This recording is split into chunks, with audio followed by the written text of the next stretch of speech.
ओम शांति। आज 30 सितंबर 2022 की मुरली में बाबा ने हमें बहुत से तरीके याद के बताए हैं। तो हमें मुरली के द्वारा ही अनेक तरीके मिलते हैं याद के, और हमें उन्हें धारण करना है। तो आज बाबा ने पहले तो खुशी की पॉइंट्स दी हैं कि दूसरों की, बाबा कहते उन्हों की रस्म रिवाज ही रावण की है।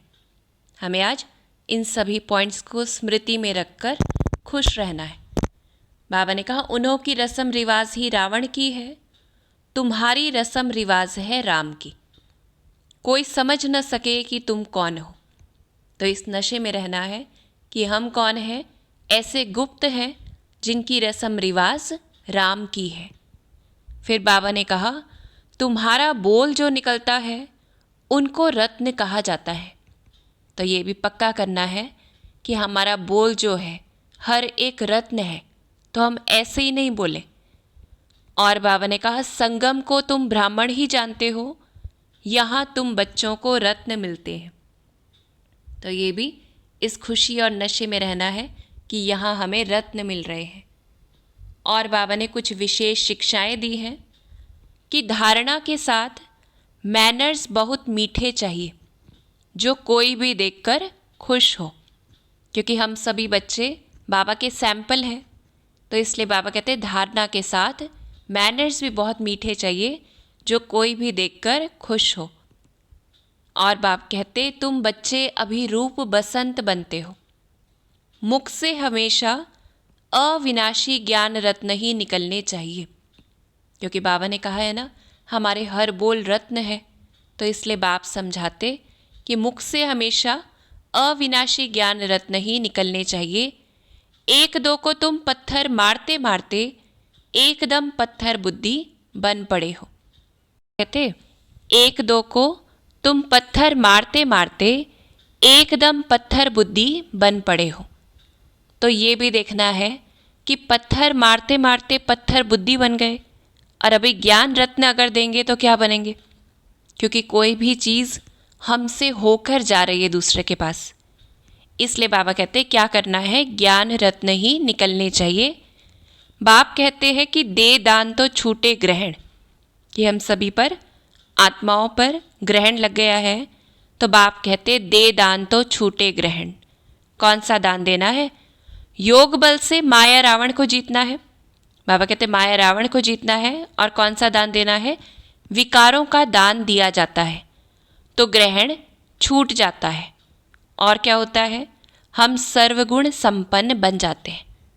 तो रोज़ हम बाबा को कोई ना कोई विकार, या ये कहें सूक्ष्म विकार, कोई भी एक बीमारी का या कोई भी एक बुराई का दान दे, और रोज़ उसे पक्का करें। एक हफ्ता, एक महीना हम एक ही कमी कमज़ोरी का दान कर सकते हैं, और रोज़ बाबा को देते रहें। जब बार बार अगर हमारे पास वापस आ जाए तो बाबा ने क्या बताया, और कि बच्चों को बुद्धि में बहुत नशा चढ़ना चाहिए कि अब राजधानी स्थापन हो रही है। और क्या हो रहा है? फूलों का बगीचा स्थापन होता है संगम पर। तो हम इस नशे और खुशी में भी रहें कि फूलों का बगीचा स्थापन हो रहा है, और वो फूल कौन है? हम बच्चे ही हैं। फिर बाबा कहते अगर कोई उल्टी बात सुनाए तो समझो कि यह हमारा दुश्मन है, क्योंकि हम तो ऊपर की ओर चढ़ रहे हैं।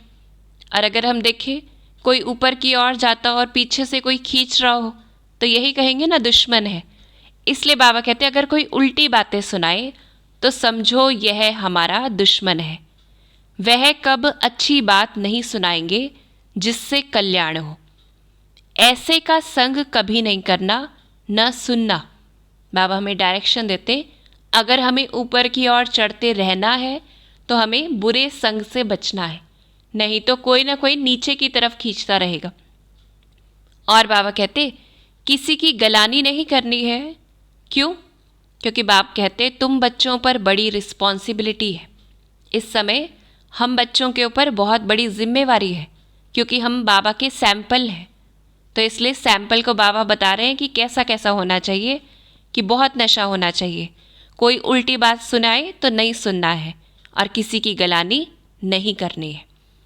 और बाबा हमें सेवा के तरीके बता रहे हैं। पहला बाबा ने कहा कि ब्रह्मा कुमार कुमारियों के आगे प्रजापिता ब्रह्मा ज़रूर लिखना चाहिए। अब बाबा इसका कारण बताते हैं क्यों, क्योंकि हमने कहा प्रजापिता ब्रह्मा, तो पिता है ज़रूर, इसलिए बाबा कहते फिर पूछ सकते हैं कि उस पिता से क्या संबंध है। और बाबा बताते हैं कि ब्रह्मा जो है वो अनेकों के नाम है, कई बहनों के भी नाम होते हैं, तो इसलिए प्रजापिता ब्रह्मा ज़रूर लिखना है। और बाबा ने कहा पहले क्या करना है, बाप का परिचय देना है कि उसका रूप कितना सूक्ष्म है। फिर बाबा ये भी कहते हैं अगर कोई ज्योतिर्लिंगम को समझता है तो भले वो समझे, क्योंकि डीप बातें वो बाद में समझानी है, फिर पूछना होता है। अब बाबा का रूप तो अगर कोई नहीं समझ पा रहा है तो क्या करना है, पूछना होता है आत्मा का रूप क्या है। फिर सब कहते हैं भ्रिकुटी के बीच में चमकती है, तो बताना है ज़रूर छोटी ही होगी, बड़ा लिंग तो बैठ नहीं सकता। तो ऐसे जब आत्मा का परिचय पक्का होगा तो बाप का भी परिचय पक्का हो जाएगा। फिर बाबा ने कहा पहले क्या करना है, बाप और बच्चे का संबंध बुद्धि में बिठाना चाहिए कि वह तो है बेहद का बाप, क्योंकि जब संबंध पक्का होगा तो बाप का रूप भी पक्का हो जाएगा, क्योंकि जैसा बच्चा है वो अपने बाप के जैसा ही होता है।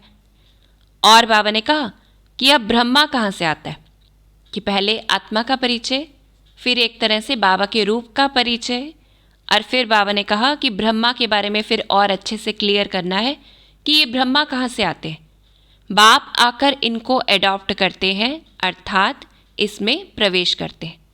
फिर बाबा ने सर्विस की पॉइंट्स बताकर हमें ये पक्का बताया कि सर्विस का अजूरा तो बच्चों को मिलना ही है, तो आप पे ही अपना कल्याण करना है।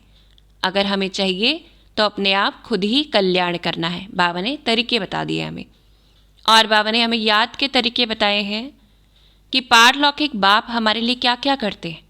तो हम देखें, बाबा ने आज लौकिक और पारलौकिक को कंपेयर किया है कि बाप हमेशा भोले होते हैं। बाबा ने कहा लौकिक बाप भी भोले होते हैं। किस प्रकार भोले होते हैं, कि बच्चों की परवरिश करते हैं, उन्हें बड़ा करते हैं और फिर सब कुछ उन्हें दे देते हैं। और बाबा कहते हैं झूठ आदि भी बोलते हैं ताकि पोतरे पोतरियाँ खाते रहेंगे, यानी मेहनत करते रहते हैं और सब कुछ, सारी मेहनत किसको दे देते हैं, बच्चों को दे देते हैं। लेकिन बाप कैसा है, बाबा भी कैसा है, बाबा भी भोला है, लेकिन बाबा जो कार्य करते वो कोई भी पिता कर नहीं सकते। तो महिमा दोनों की है, लेकिन बाप की महिमा सर्वश्रेष्ठ है। इसलिए बाबा कहते बाप क्या करते हैं, कल्प कल्प सर्व की बिगड़ी को बनाने का कार्य या बनाने वाला भगवान भोलानाथ ही है।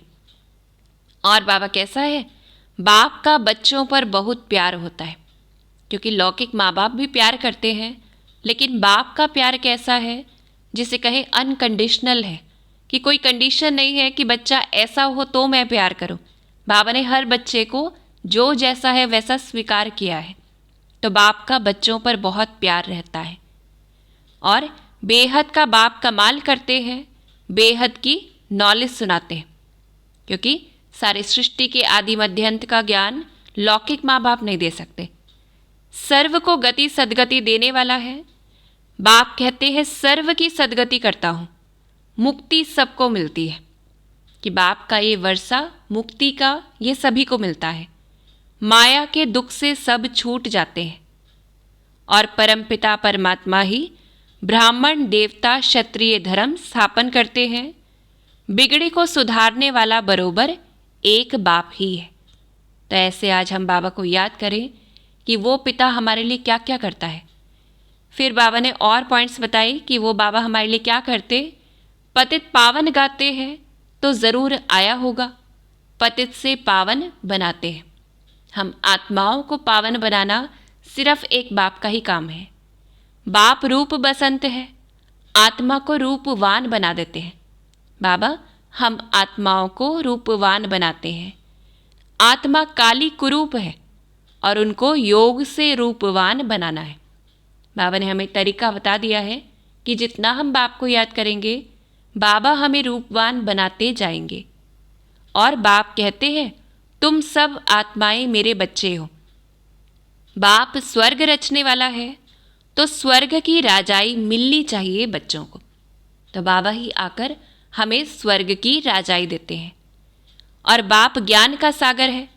श्री बाबा ही हमारा टीचर भी है तो सतगुरु भी है, और एक ही है जो टीचर भी है और सतगुरु भी है। टीचर रूप में क्या करते हैं? टीचर रूप में बेहद बाप की पहचान और रचना के आदि मध्य अंत का ज्ञान देते हैं। बेहद का चक्र कैसे फिरता है बाबा ही आकर हमें बताते हैं, क्योंकि आत्मा का सारा ज्ञान बाप ही देते हैं कि बेहद का चक्र कैसे फिरता है, पुरुषार्थ कैसे करना है अपनी बिगड़ी को बनाने का। हम तो अलग अलग रूप से पुरुषार्थ कर रहे थे, मंदिर में जाने का और का, लेकिन पुरुषार्थ कैसे करना है अपनी बिगड़ी को बनाने का। बिगड़ी को बनाने वाला कैसे आते हैं, कैसे बिगड़ी को बनाते हैं, हमारी बुद्धि अथवा तकदीर कैसे बिगड़ी हुई थी हमें तो ये भी नहीं पता था। तो ये भी हम बच्चों ने सब बाप द्वारा जाना है। अब बाबा सारी पॉइंट्स बता के याद की हमें क्या कहते कि अब बाप को याद करना है। मुख्य है ही योग। बाप दादा जिससे स्वर्ग की बादशाही का वर्षा मिलता है, उनको याद भला क्यों नहीं करेंगे? कि बाबा को वंडर लगता है क्यों नहीं करेंगे? सारा कल्प तो देहधारी को याद किया है, अब याद करना है। अब याद करना है विदेही को, विचित्र को। तो हमें याद रखना है कि सारा कल्प तो हमने देहधारियों को याद किया और प्राप्ति क्या हुई? कुछ भी नहीं। तो अब बाप आया है तो हमें बाबा को ही याद करना है।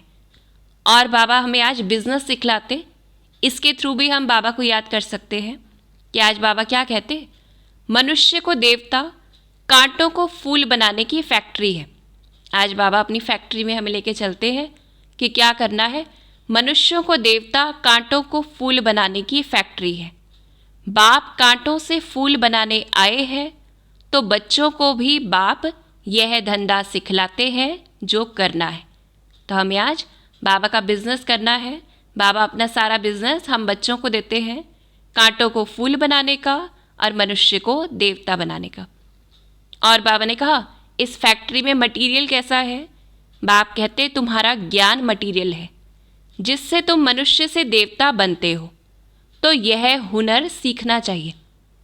बिगड़ी को भी बनाते रहो, पत्थर बुद्धि को पारस बुद्धि बनाओ। बाबा बता रहे हैं फैक्ट्री किस चीज़ की है।